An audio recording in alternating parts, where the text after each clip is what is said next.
یک کسی در امریکا میشینه خبر نداره این استاد دایی را.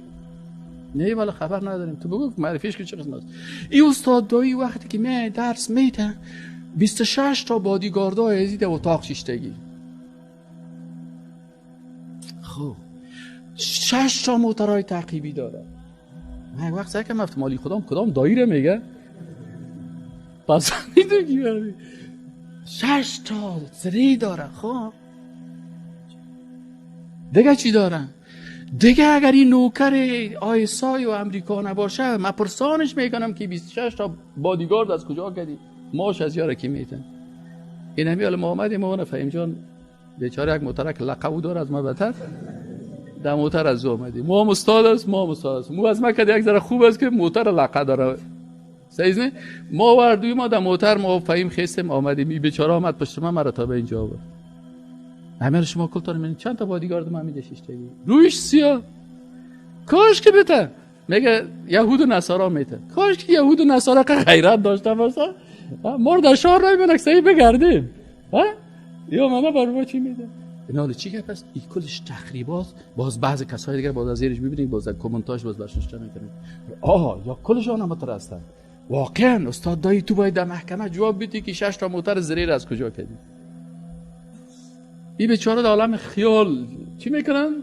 در عالم خیال. میگه حافظ شیرازی هم میگه وقت در عالم خیال بود میگه گفت اگر آن ترک شیرازی به دست آرد دل ما را به خال هندوهش بخشم سمرقند و بخار والی سمرقند برگفت حافظ والی من هستم میفروشیش تو؟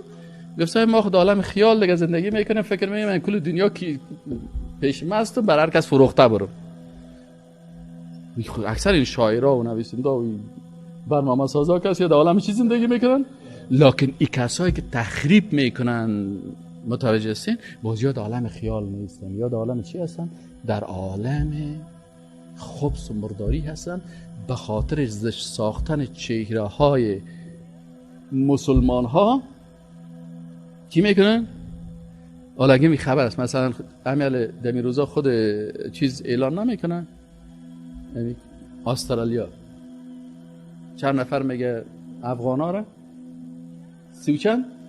39 نفر افغانای بی‌طرف و بیچاره که هیچ مردمای عادی بودن کت تار میگه کت تارای دلاکی و چوترکایی میگه گردنای از یاره چی کردن؟